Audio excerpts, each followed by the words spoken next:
아마 이 비유를 많이 들어보셨을 거예요. 마태복음 25장에 나온 달란트 비유와 매우 비슷합니다. 몇 가지 사소한 부분이 좀 다른데요. 근데 이 비유를 주님이 이제 누가복음에서 하신 이유가 있어요. 먼저 이 12절부터 14절에 보면 이 본문을 좀 이해하는데 필요한 이 배경되는 지식이 좀 나오고 있습니다.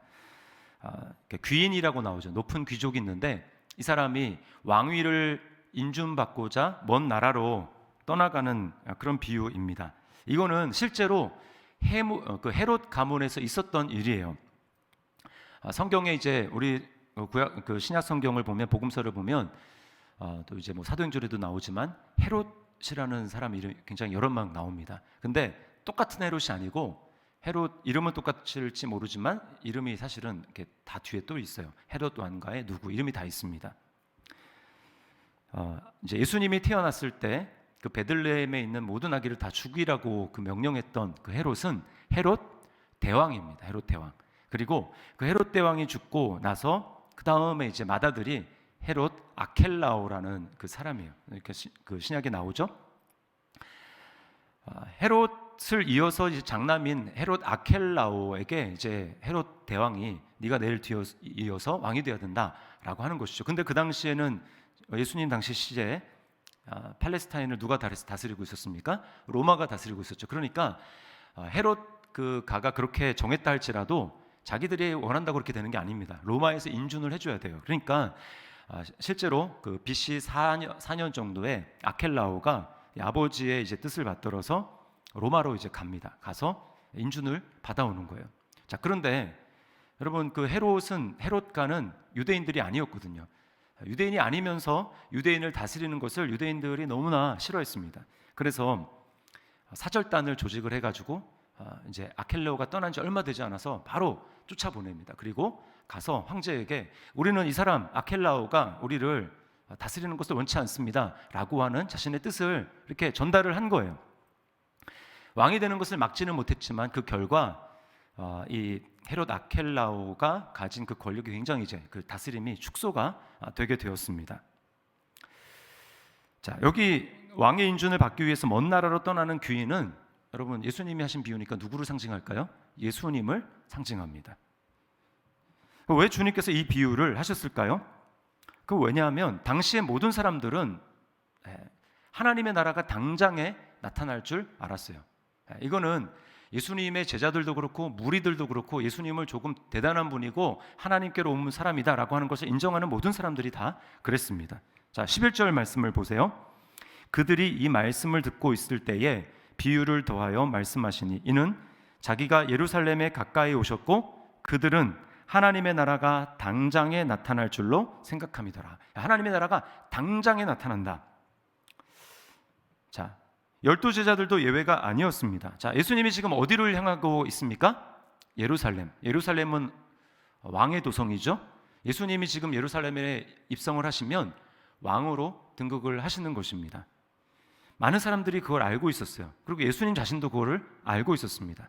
그래서 예수님이 예루살렘에 입성할 때 나귀를 타고 예수님이 의도적으로 입성하셨거든요. 근데 보통 왕들은 말을 타거나 아니면 노새를 탔습니다. 왕으로 등극하기 위해서 구약 성경에 읽어보면 왕의 노새가 따로 있었어요. 근데 예수님은 구약에 보면 선지서에 보면 겸손하셔서 노새를 탄 것이 아니고 예수님은 나귀, 어린 나귀 새끼를 타셨다 이렇게 말씀하고 있습니다. 그러니까 예수님이 내가 지금 예루살렘으로 올라가는 것은 너희가 생각하는 그런 이스라엘 나라의 회복, 그래서 당장이라도 나의 그 기적의 능력, 오병이어의 기적, 또 나사로를 살리는 기적, 죽은 사람을 살리는 기적, 귀신을 내쫓는 기적, 그런 능력을 가진 내가 로마를 힘으로 엎고 황제를 다 죽이고 그래서 그 능력을 가지고 하나님의 나라를 이 땅에 세울 줄로 그렇게 생각하는데 나는 그렇게 해서 올라가는 것이 아니다. 만약에 그랬다면 예수님이 흰말이나 뭐 노새 같은 걸 탔겠죠. 그러나 예수님은 그렇게 하시지 않고 나귀를 타고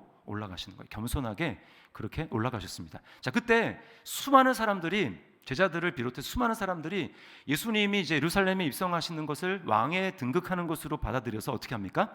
손에 종려나무 가지를 들고 막 환호했어요. 뭐라고 외쳤습니까? 호산나. 요한복음에 보면 호산나 찬송하리로다 주의 이름으로 오시는 이 곧 이스라엘의 왕이시여 이렇게 외쳤단 말입니다. 다 왕의 등극으로 알고 이제 뭔가 새로운 일이 일어날 것이라고 기대를 했어요.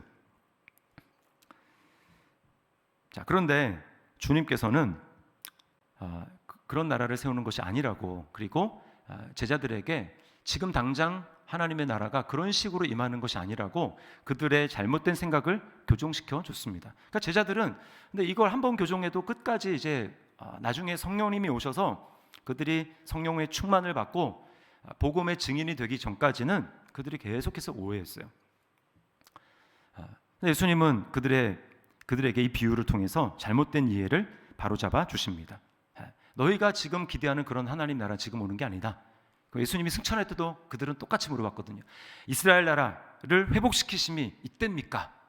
똑같은 기대를 가지고 그들이 예수님에게 물었습니다. 근데 예수님은 거기에 대해서 말씀하지 않고 내가 올 때까지 너희가 할 일이 있다라고 말씀하는 거예요. 오늘 본문은 주님께서 우리에게 너희가 하나님의 나라가 완성될 때까지 해야 될 일이 무엇인지에 대해서 말씀을 합니다. 첫 번째, 오늘 이 비유를 통해서 살펴볼 것은 하나님 나라가 완성되기까지 우리가 사명에 충성해야 될 것을 말씀합니다. 자, 12절 말씀을 보세요. 이르시되 어떤 귀인이 왕위를 받아 가지려고 오려고 먼 나라로 갈 때에, 먼 나라로 간다 그랬죠? 자, 둘째 아담으로 오신 예수 그리스도께서 왕위를 지금 이미 왕위를 가지셨습니까? 아니죠. 물론 하나님이시긴 하지만 주님이 지금 인간의 몸을 입고 이 땅에 오신 것은 둘째 아담으로서 이제 인간의 잃어버린 그 하나님의 권위, 하나님 형상을 회복하시고 실제로 아담에게 주셨던 그 다스리는 권세를 회복하기 위해서 주님이 둘째 아담으로 오신 거예요. 자, 그러면 주님께서 그리스도께서 왕위를 받으시려고 가야 되는 그 먼 나라는 어디를 얘기할까요? 어디입니까? 하나님 아버지가 계시는 하나님 나라, 천국을 이야기하는 것입니다. 자, 그러니까 주님이 왕으로 등극하시려면 불법으로 이 세상에서 지금 현재 왕 노릇을 하고 있는 마귀의 세력을 주님이 물리치셔야 합니다. 마귀의 세력이 이 땅에서 장악하고 있는 것은 무엇입니까? 죄를 가지고 또 죽음을 가지고 사람들을 얽어매고 통치를 하고 있는 거예요. 주님께서는 십자가로 마귀가 장악하고 있는 사람들을 이렇게 종노릇하게 만드는 그 죄, 그리고 십자가로 그 죄를 다 소멸하신 이후에 부활하심으로 말미암아 죽음으로 두렵게 하는 그 사람들을 거기서 해방시키셔야 하는 것입니다. 자, 그리고 어떻게 합니까? 아버지께로 가셔야만, 하나님 보좌 우편에 가셔야만 주님이 왕으로 공식적으로 등극을 하시는 거예요. 그리고 그 결과, 그 증표로 우리에게 보내주신 분이 바로 성령님입니다. 그러니까 성령님이 우리에게 온 것은 어떤 사건이냐면 예수님이 이제 왕으로 합법적으로 등극하셔서 우리에게 선물, 전쟁에 이기면 뭘 나눠주죠? 전리품을 나눠주죠. 전리품을 왕이 나누어주는 그 성령을 우리에게 선물로 주셨다는 것을 말하는 거예요. 자, 그리고 주님이 이제 돌아오잖아요. 왕이 인준을 받고 다시 돌아오는데 그 돌아오는 것이 무엇입니까? 재림의 때예요. 주님이 다시 오셔서 이제 모든 것들을 원상 회복시켜 주시고 이제 그때서야 이스라엘 백성들, 지금 제자들이 기대하는 그 하나님의 나라가 그제서야 이루어지는 것입니다. 그러니까 굉장히 시간이 남아있는 거예요. 그리고 그때는 언제인지 아무도 모릅니다. 그러면 우리에게 주님이 오늘 이 본문을 통해서 말씀하시는 것은 무엇일까요? 반드시 주님이 돌아오실 텐데, 먼 나라고 또 굉장한 시간이 걸리겠지만 반드시 돌아오실 텐데 그때까지 너희가 해야 될 일은 사명을 감당하는 것이다 라고 하는 거예요. 자, 13절 말씀입니다. 13절 우리 같이 한번 읽어볼게요. 시작. 그 종 열을 불러 은화 열문화를 주며 이르되 내가 돌아올 때까지 장사하라 하니라. 자, 여기 잘 보세요. 누구를 부릅니까? 종 10명을 불렀다고 이야기를 합니다. 자, 부름받은 성도들을 여기 종이라고 말씀하고 있는 거예요. 우리는 그리스도를 뭐라고 봅니까? 주라고 불러요. 자, 왜 그렇게 부릅니까? 내가 정말 예수님을 믿는다면 이제 내가 하고 싶은 대로 살던 삶에서 죽었다라는 것입니다. 내 마음대로 살던 삶에서 이제 내가 죽었습니다. 그리고 나에게는 내가 주인이 아니라 이제 주님이 주인이시기 때문에 주님이 원하는 대로 살겠습니다라고 하는 뜻이 이 종이라는 말, 그리고 우리가 주님이라고 부르는 그 주라는 말에 들어가 있는 것이죠. 우리는 그리스도를 위해서 삽니다. 자, 근데 여기 주인인 그리스도는 우리가 어떻게 살기를 바라십니까? 여기 장사하라는 사명을 남겨주셨어요. 이 사명인데, 사명이 무엇인가? 우리 그리스도인 목사부터 시작해서 이제 갓 믿은 초신달할지라도 정말 예수님을 믿어서 예수님이 나의 주가 되셨다 그러면 우리는 똑같은 사명을 받게 됩니다. 어떤 사명입니까? 우리는 복음을 위해서, 하나님 나라를 위해서 사는 그 사명을 받게 되는 거예요. 하는 역할이 조금 다를지는 모르고 위치가 좀 다를지는 모릅니다. 그리고 그 책임감이 좀 크거나 작거나 그 차이는 있을지 모르지만 누구나 예외 없이 예수님을 주라고 부르는 사람, 즉 자신을 예수님의 종이라고 인정하는 사람들이 해야 될 일들은 사명을 감당하는 거예요. 장사하라. 그러기 위해서 주님께서는 10명의 종들에게 한 문화를 남겨주셨다라고, 한 문화씩을 맡겨주셨다고 이야기를 합니다. 여기 한 문화는 사명을 위해서 주님이 우리에게 맡겨주신 것입니다. 여기는 우리가 살면서 가지는 모든 것이 다 해당이 돼요. 첫 번째, 우리 생명, 우리 건강. 또 뭐가 있습니까? 우리가 살면서 필요한 어떤 재물, 그리고 시간, 또 자녀들, 또 내가 가진 잘하는 어떤 은사와 달란트, 재능, 이런 모든 것들이 다 뭐예요? 주님이 예수님을 믿은 우리에게 하나님 나라와 복음을 위해서 사용하라고 맡겨주신 한 문화라는 거예요. 자, 특별히 여기 이제 장사하라라고 하는 것이 저는 의미가 깊다고 봅니다. 장사하라. 이거는 장사가 뭡니까? 자기 사업을 하는 거예요. 사업을 하는 사람과 월급 받는 사람은 태도가 틀립니다. 저는 이제 월급 받는 분을 비하하려는 의도가 전혀 없습니다. 근데 이제 물론 그 교회 목회 사역이 사업은 아니에요. 주의 사업이긴 하죠. 그런데 이제 우리가 사례를 받고 월급 받고 돈 많이 벌려고 일을 하는 건 아니니까. 근데 제가 지금 담임 목사도 해보고 또 부목사로도 오랫동안 부교육자로 섬겨봤지만 마음가짐이 다릅니다. 마음가짐이 달라요. 그리고 사업을 하는 사람도 마찬가지겠죠. 왜냐하면 자기가 지금 결정 내리는 것이 하나 잘못 결정을 내리면 어떻게 됩니까? 사업의 성패가 그냥 결정이 되고 잘못하면 망할 수 있는 거예요. 그러니까 장사하라, 사업을 하라, 이 말은 책임감을 가지고 적극적으로 사명을 감당하라라고 하는 뜻이 담겨 있는 것입니다. 여러분, 동대문이나 남대문에서 제가 예전에 이제 어머니를 따라서 시장에 가본 일이 있는데, 가면은 정말 그 장사하는 사람들이 그냥 조용히 장사하는 법이 없습니다. 어떻게 하면 좀 더 남들보다 팔기 좋은 목을 이렇게 자리를 차지할 것인가, 그리고 어떻게 하면 지나가는 사람들에게 어떻게든 내 물건에 대해서 어필을 하고 그 사람들이 사도록 할 것인가, 그냥 목청을 높여서 이렇게 골라 이런 거 하잖아요. 자기만의 그 트레이드 마크 노하우를 발견해가지고 사람들이 이목을 끌려고 어떻게든 노력을 하는 거예요. 그게 장사하는 사람의 적극성입니다. 제가 이제 예전에 아르바이트로 며칠 동안 이 장사를 좀 한 적이 있어요. 책을 팔았는데 그게 뭐냐면 대학교에서 이제 그 편입하는 대학생들을 상대로 그 문제집을 파는 것이었습니다. 몇 명씩 팀을 짜가지고 대학교에 가서 이제 문제집을 파는 거예요. 이제 제가 군대 갔다 오기 전인가 갔다 온 직후인지 아무튼 시간이 좀 남아가지고 그 일을 했었습니다. 그러면 그 학교에 가가지고 이제 문제집을 놓을 그 가판대를 구하고, 그 다음 뒤에는 크게 막 전지로 적중률 몇 % 막 이렇게 막 써가지고 이렇게 붙이는 거예요. 장사를 하려면 사람들의 심리도 잘 알아야 됩니다. 사람들의 특별히 이제 팔려니까 뭐예요? 이걸 안 사면 굉장히 손해 본다라고 하는 그 불안 심리를 이렇게 조장을 해야 돼요. 여러분, 잠깐 있다가 없어질 세상의 사업도 사람들이 얼마나 열심을 내고 밤잠 자지 않으며 고민하면서 이문을 남기기 위해서 하는지 모릅니다. 여러분, 만약 그렇다면 이거는 잠깐 있다 없어질 그 세상의 사업이 아니고 하나님 나라의 사업을 위해서 우리가 정말 부름을 받고 장사하라라고 한다면, 여러분, 우리가 그 이상으로 열심을 가지고 책임감을 가지고 우리는 이 사명을 감당해야 하는 것입니다. 주님의 사업에 힘써야 되는 거예요.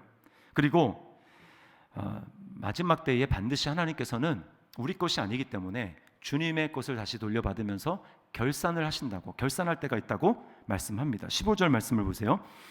귀인이 왕위를 받아가지고 돌아와서 은화를 준 종들이 각각 어떻게 장사하였는지를 알고자 하여 그들을 부르니, 우리는 아무런 의식 없이 그냥 그래도 조금 열심히 살면 되지라고 그렇게 생각할지 모르지만 아니라는 거예요. 하나님 앞에서 결산할 때가 있다라는 것입니다. 우리에게 맡겨주신 너의 건강을, 너의 재물을, 너의 자녀들을, 너가 가지고 있는 그 재능을 어떻게 사용했는지 하나님께서는 우리에게 물으실 거라는 것입니다. 그러니까 하나님은 반드시 결산을 받으시는 분이에요. 심판하시는 분 또는 결산을 받으시는 분. 그래서 히브리서 4장 13절에 하나님을 이렇게 말씀합니다.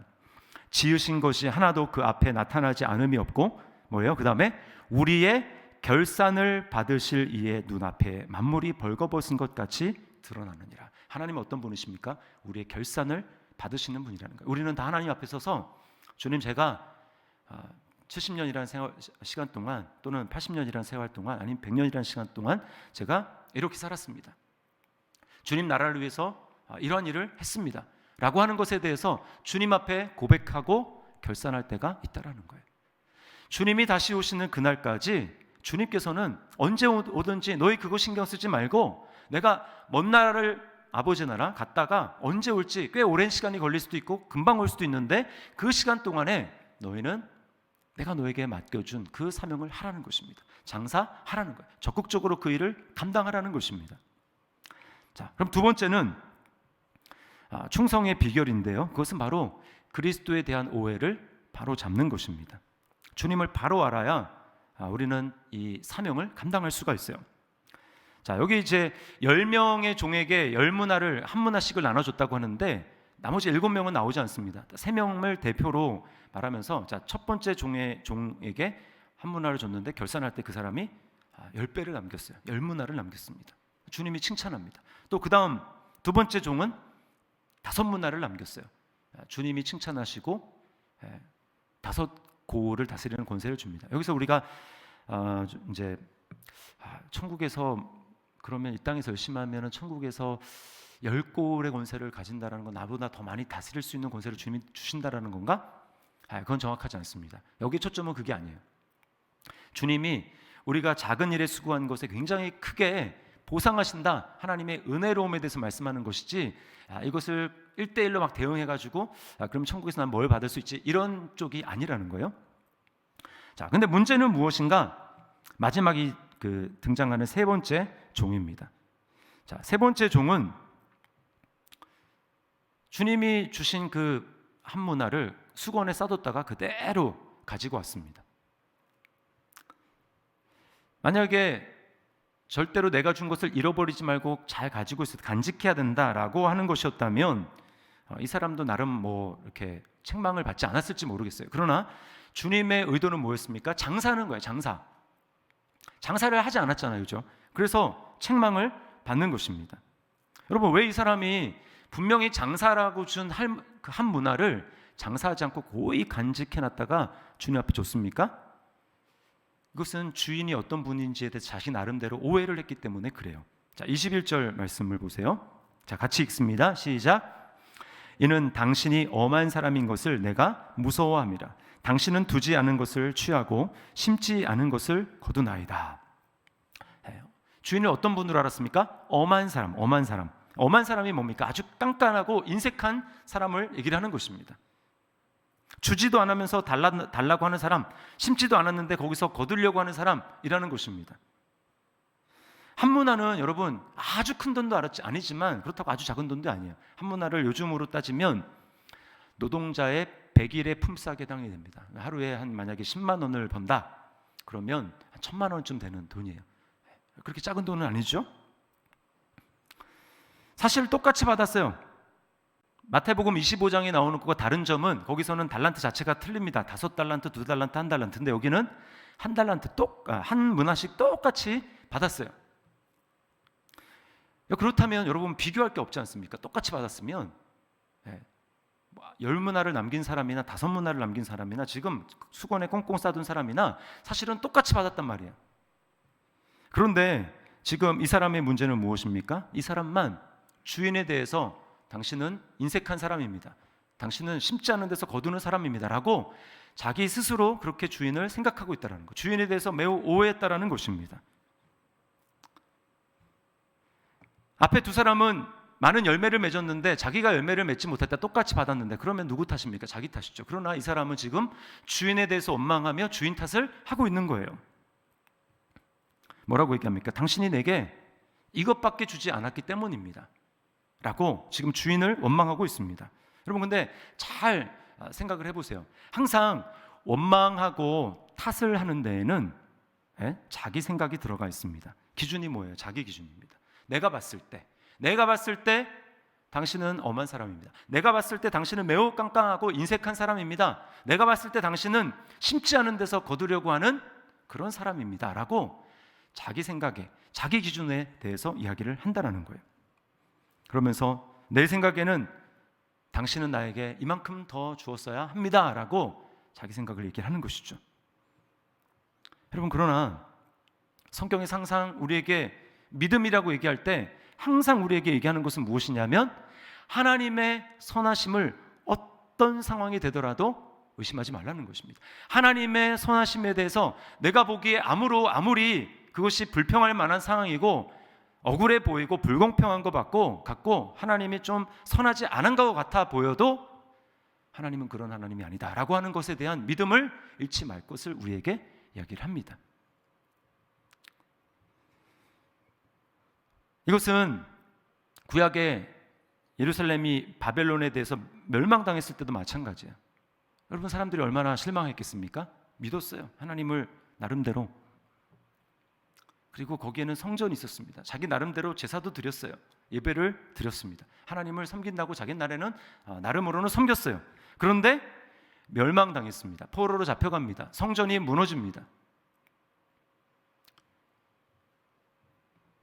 많은 사람들이 하나님을 이해하지 못했습니다. 하나님에 대해서 하나님이 선한 하나님이 아니다, 이해할 수 없는 하나님이다, 이렇게 이야기를 했습니다. 그런데 여러분, 하나님이 정말 우리를 사랑하신다면 이 정도까지는 아니어야지, 이거는 막아주셨어야지 라고 생각을 하는데 하나님은 그렇지 않다라는 거예요.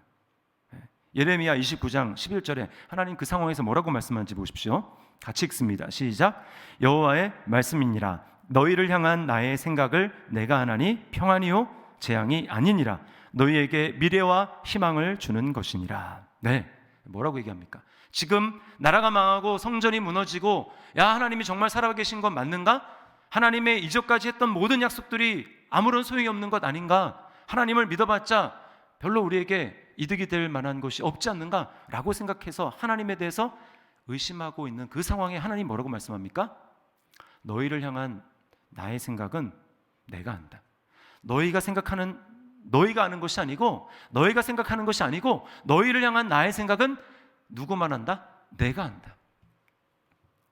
뭐라고 합니까? 재앙이 아니라는 거예요. 평안이고 재앙이 아니고 너희에게 미래와 희망을 주는 것이다. 여러분, 우린 이해되지 않을지라도 하나님이 뜻이 있을 거야. 하나님이 내 삶 가운데 계획하신 하나님의 더 멋지고 선하신 뜻이 있을 거야 라고 생각하고 그렇게 하나님을 바라보고 신뢰하는 것, 여러분, 우리는 이 믿음을 가져야 하는 것입니다. 믿음이란 바로 그런 거예요. 어떤 상황에서도 하나님은 선한 분이라는 것을 고백하는 것입니다. 마귀는 이것을 흔드는 거예요. 상황을 통해서 항상 하나님의 선하심을 의심하게 만듭니다. 환경을 통해서. 자, 봐라, 하나님이 정말 너를 사랑하시면 상황이 이 지경이 되도록 하나님이 놔뒀을까? 아니지. 하나님이란 절대 그렇게 하지 않았을 거야. 하나님 너를 사랑하지 않는 거야. 하나님은 선한 분이 아니야 라고 하나님을 의심하게 만듭니다. 어떤 것든 가능해요. 모든 것을 다 갖춘 에덴 동산도 보십시오. 마찬가지입니다. 여러분, 에덴 동산에 부족한 게 있습니까? 하나도 없어요. 그런데 그 에덴 동산에조차도 마귀가 하와에게 와서 한 말은 무엇이었습니까? 하나님을 인색한 분으로 보이도록 만드는 거예요. 하나님이 정말 동산에 있는 모든 나무의 실과를 먹지 말라 하시더냐? 이거는 굉장한 왜곡입니다. 하나님은 딱 하나만 금하셨어요. 선악을 알게 하는 나무의 열매를 먹지 마라. 딱 하나 금하셨습니다. 그런데 마귀는 그거를 바꾸어서 어떻게 합니까? 모든 나무의 실과를 먹지 말라 하시더냐? 어떤 이미지를 주는 거죠? 하나님에 대해서 어떤 인상을 주는 겁니까? 하나님은 깐깐한 분이야. 하나님은 인색한 분이야. 하나님은 뭐든지 요청하면 안 돼 라고 말씀하시는 분이야 라고 하는 하나님에 대해서 매우, 오늘 이 본문에 나오는 것처럼 매우 굳은 사람, 매우 인색한 사람, 엄한 사람이라고 생각하게 만든다라는 것입니다. 하나님의 선하심을 의심하는 것은 결국 자기가 왕이 되는 것입니다. 자기가 주인이 되는 거예요. 자기 판단을 가지고 하나님 틀렸어요. 제가 보기에 하나님은 선한 분이 아닌 것 같아요 라고 할 때 여러분 결국은 하나님이 왕이고 하나님이 주인이 아니라 내가 나의 판단을 가지고 더 신뢰하기 때문에 그것을 자기가 왕이 되는 거예요. 하나님이 아무리 이것이 너를 향한 나의 최종 계획이다, 멋진 계획이 있다 라고 말씀하셔도 내가 감정적으로 상함이 있으면 하나님 아닙니다 라고 말하는 것입니다. 그것은 뭐예요? 말로는 내가 주님, 여기 이 사람도 지금 수건에 싸운 이 사람도 말로는 주인을 주인이라고 불렀어요. 주여 라고 얘기했습니다.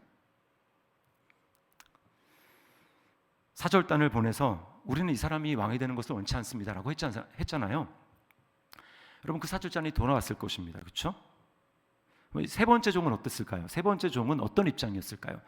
이 주인이 왕위를 받아가지고 돌아와서 자기들의 왕이 되는 것을 찬성하는 입장이었을까요? 반대하는 입장이었을까요?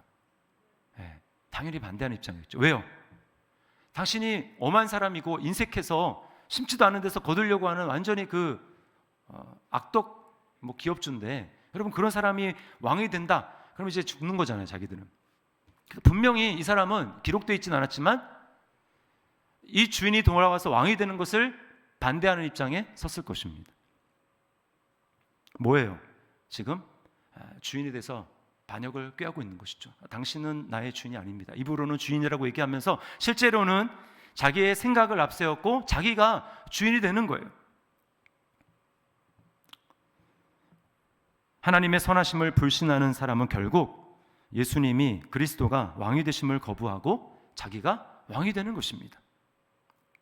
이 모든 것이 예수님에 대한 오해에서 비롯된 거예요. 여러분 많은 일들이 있을 수 있습니다. 여러분 주변에 이해할 수 없는 일들이 기도했는데 기도대로 안 되고 원치 않는 결과가 내게 찾아오고 하나님 앞에 제발 살려달라고 했는데 하나님 데려가시고 사업이 흥하게 해달라고 했는데 사업이 어렵고 점점 어려워지고 이런 일을 볼 때에 정말 하나님이 선하신 분 맞아? 이런 생각을 우리가 할 수 있습니다. 그러나 성경은 무엇입니까?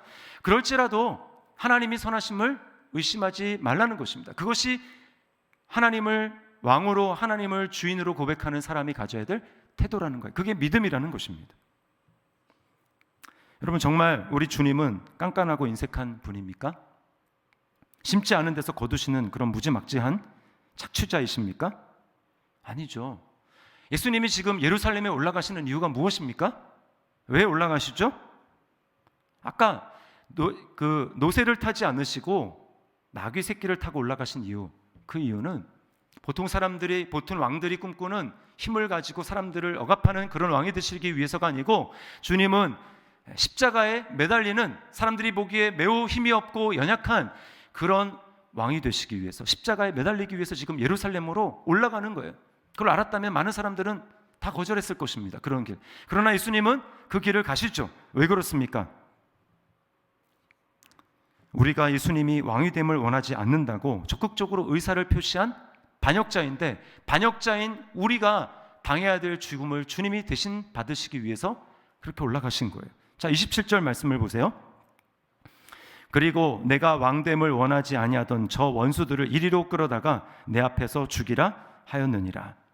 뭘 얘기해 줍니까? 반역자가 맞이할 운명을 얘기를 해주는 것이죠. 반역자. 왕이 되는 것을 원치 않은 사람은 내가 죽일 것이다. 우리가 바로 그런 사람이었습니다.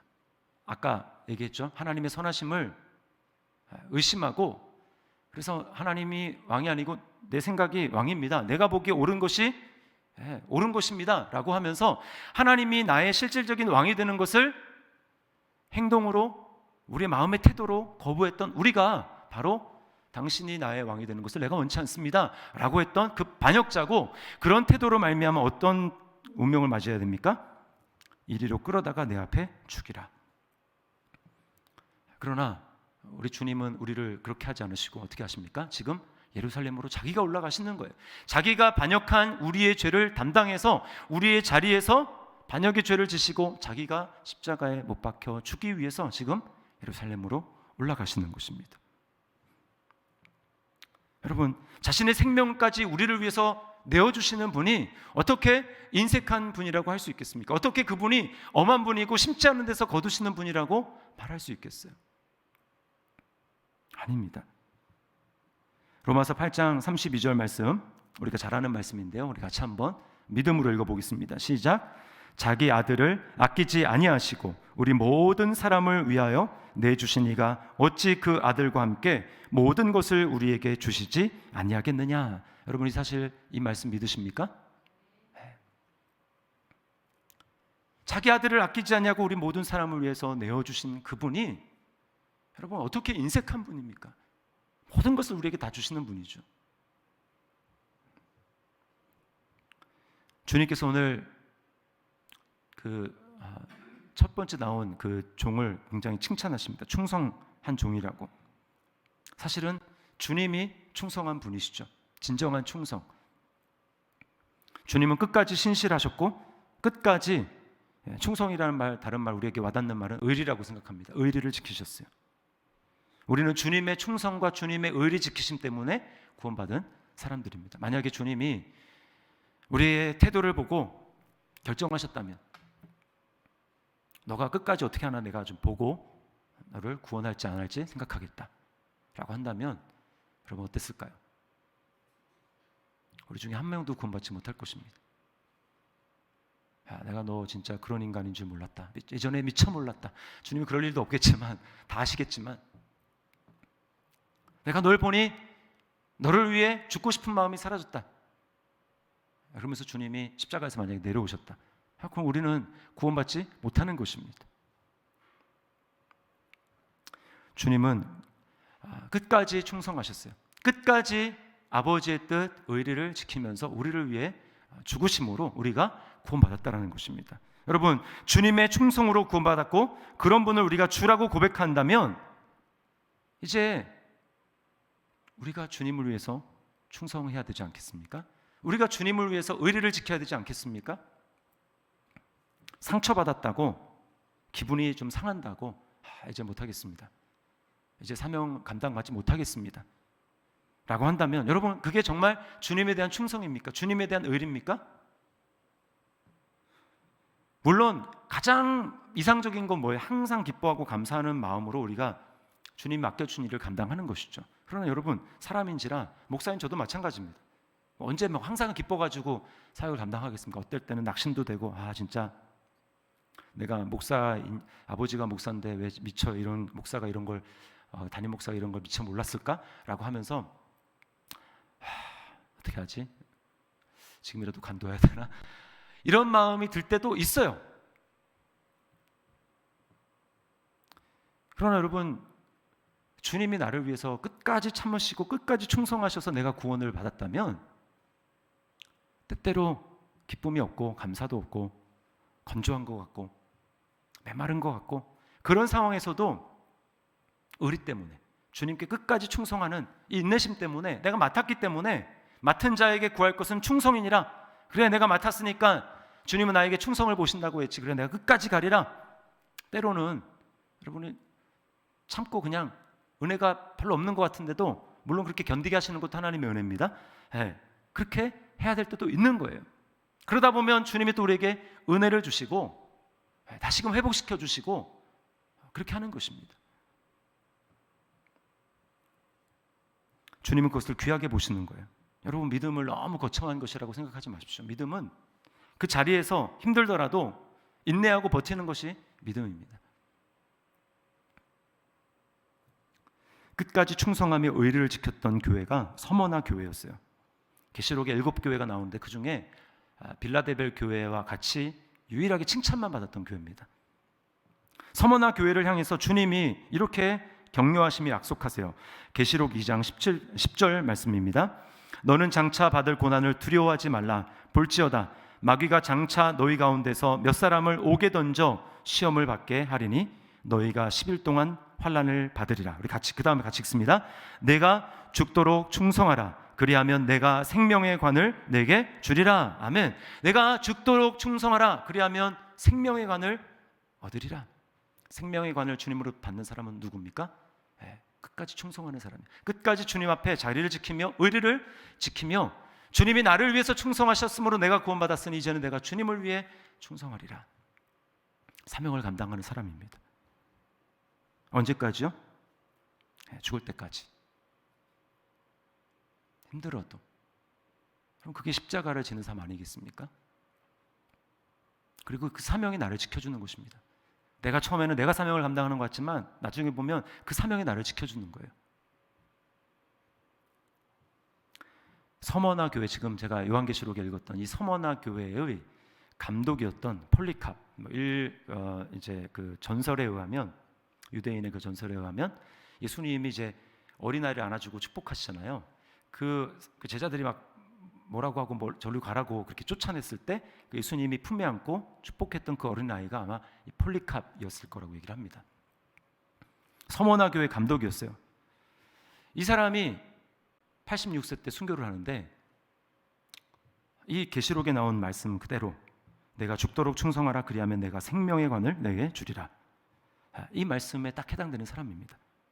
로마 군인들이 이 사람을 잡고자 막 수색을 하고, 그리고 한 명 종을 잡아가지고 그 사람의 고문을 해서 결국은 어디 은신처가 있다는 것을 알아내고 이제 닥칩니다. 들이닥쳤어요. 그리고는 잡아서 원형 경기장으로 데리고 갔습니다.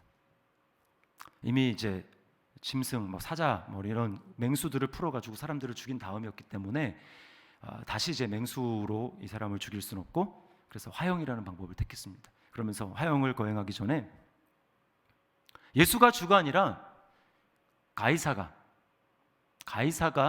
주라고 고백해라. 예수를 부인하고 예수에 대해서 욕하고 가이사가 주라고 그렇게 고백해라. 그러면 너를 풀어주겠다라고 이야기를 합니다. 그때 유명한 폴리캅이 이런 말을 했어요. 이렇게 외칩니다. 내가 86년 동안 그분을 섬겨왔지만 그분은 내게 절대로 해를 입히신 일이 없습니다. 그런데 내가 어떻게 나의 왕이요 구주이신 그분을 욕할 수가 있겠습니까? 그렇게 말하고는 화형 때의 횃불로 그렇게 해서 순교를 하게 됐어요. 여러분, 저는 오늘 이 말씀의 제목을 의리를 지키는 성도 이렇게 잡았어요. 의리를 지키는 성도.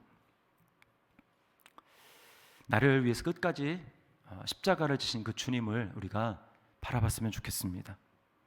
여러분, 그것이 바로 끝까지 충성하도록 만드는 원동력입니다. 내가 낙심이 되고 내가 상처를 받고 내가 괴로움이 있고 내가 힘들고 내려놓고 싶고 그렇게 할 때에 여러분, 우리는 주님을 바라봐야 됩니다. 이제 곧 오실 주님, 재림하실 주님, 하늘과 땅의 모든 권세를 가지시고 이 땅에 오셔서 이제는 하나님 나라로서 이 땅을 다스리며 나아갈 때, 여러분, 그때 주님과 함께 충성하며 끝까지 주님을 바라보며 우리 주님은 선하신 분이지, 우리 주님은 너무나 좋은 분이시지, 그분이 나의 왕이시지, 그분이 나의 주인이시지 라고 고백하며 그렇게 주님을 따랐던 사람, 그 성도들은 그날에 죽도록 충성하라. 그러면 생명의 관을 내게 얻으리라. 주님이 우리를 그렇게 맞아주시고, 그리고 그때 어떻게 됩니까? 우리는 그리스도와 함께 왕노릇 하는 것입니다. 주님이 곧 오실 거예요. 오신다고 약속하셨습니다. 그 주님을 바라보며 여러분, 우리 있는 자리에서 주님 오시는 그날까지 내가 할 수 있는 그 사명 감당하며 주님을 섬기며 주님을 기쁘시게 하는, 또 주님이 착한 종, 충성된 종이라고 인정하는 저와 여러분의 삶이 될 수 있기를 주님의 이름으로 축원합니다. 우리 말씀을 기억하면서 굉장히 오래된 그 찬양이 있는데, 아까 연습을 할 때 찬양팀 싱어들도 다 모르더라고요. 근데 저는 이제 아버지가 목사님이시고 이제 제가 옛날에 찬양도 많이 부르고 했었거든요. 기도원에서 많이 부르는 찬양인데 용서하소서라는 찬양입니다. 주님 것을 내 것이라고 고집하며 살아왔네. 옛날 찬양은 가사가 이렇게 직접적이었어요. 요즘은 이렇게 약간 좀 두루뭉실하게 이렇게 경배 찬양 위주로 하지만 옛날에는 막 자기 고백적인 직접적인 찬양이 많았습니다. 우리 찬양, 우리 주님 앞에 고백하면서 회개의 은혜를 구하고 다시 한번 내가 주님 앞에 충성하는 그런 사람 되겠습니다. 이렇게 결단하면 우리 찬양했으면 좋겠습니다.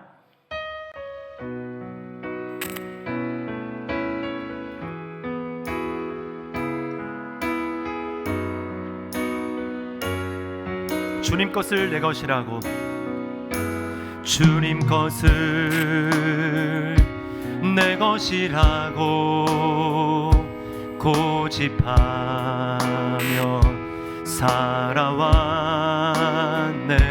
금은 보화 자녀들까지 주님 것을 내 것이라. 아버지여 철없는 종을, 아버지여 철없는 종을 용서하여 주옵소서. 맡긴 사명, 맡긴 재물을 주를 위해 쓰렵니다. 천하니 몸, 천하니 몸 내 것이라고 주의 일을 멀리 했네. 주신 이도 주님이시요 쓰신 이도 주님. 아멘. 아버지여 불충한 종을, 아버지여 불충한 종을 용서하여 주옵소서. 세상 유혹 다 멀리하고 주의 일만 하렵니다. 주님 사랑 받기만 하고, 주님 사랑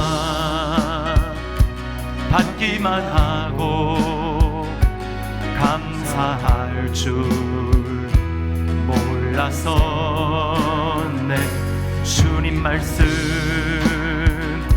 듣기만 하고 실행하지 못했었네.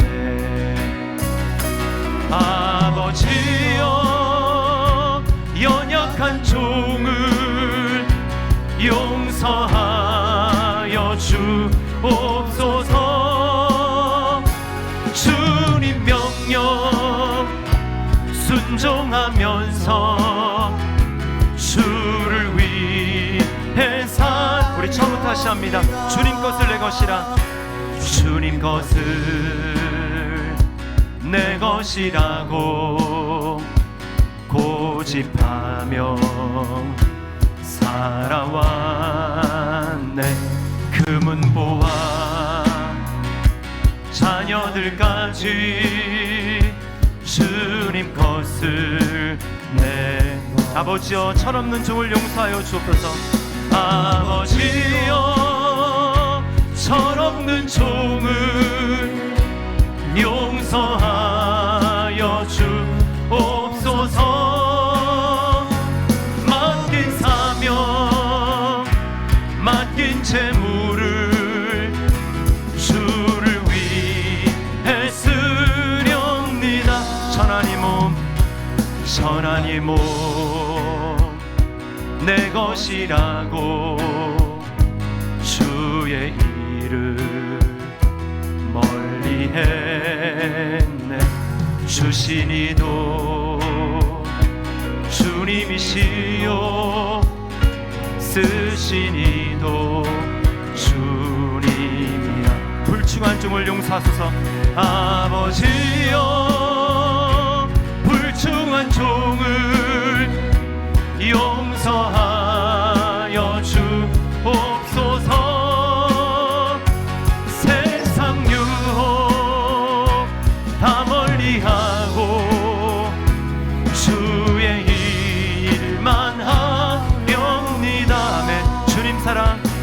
주님 사랑 받기만 하고 감사할 줄 몰랐었네. 주님 말씀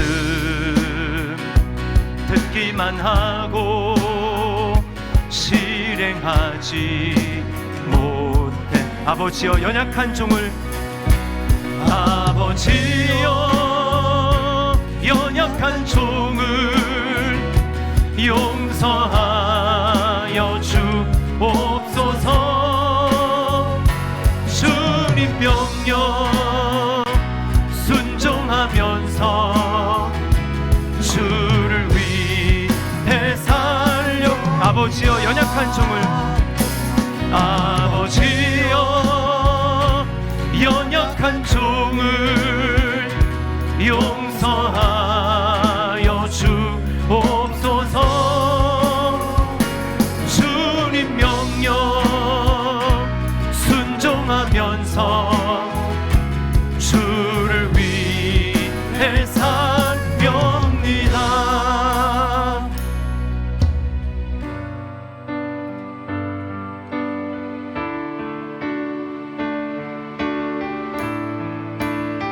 우리 삶에 찾아와 주신 우리 주님 묵상하며 찬양합니다.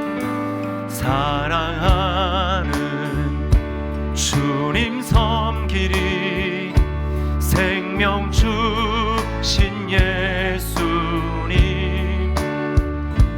버려진 날 찾아오셔서 내게 생명 주. 아멘. 주님 그렇습니다. 찢긴 내 맘과 삶에, 찢긴 내 맘과 삶에 갈보리 언덕에 흘린 피로 생명 주신 예수님.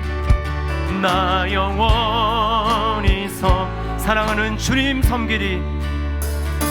사랑하는 주님 섬기리 생명 주신 예수.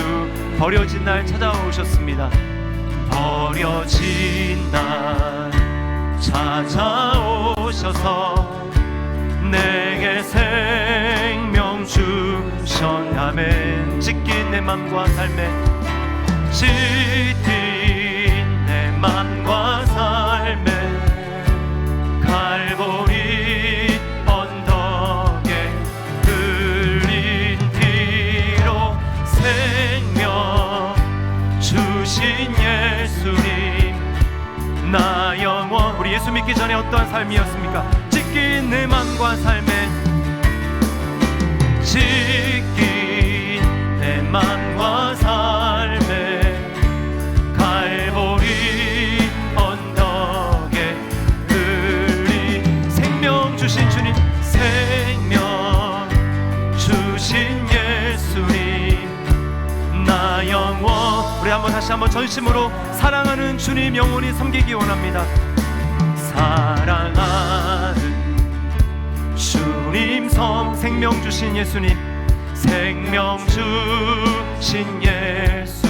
버려진 날 찾아오셔서, 버려진 날 찾아오셔서 내게 생명 주. 아멘. 주님 찬양합니다. 찢긴 내 맘과 삶에 갈보리 언덕에 흘린 피로 생명 주신 예수님. 나 영원. 찢긴 내 맘과 삶에, 찢긴 내 맘과 삶에 갈보리 언덕에 흘린 피로 생명 주신 예수님. 나 영원히 섬기리. 아멘. 우리 시간 말씀을 기억하면서 우리 주님 앞에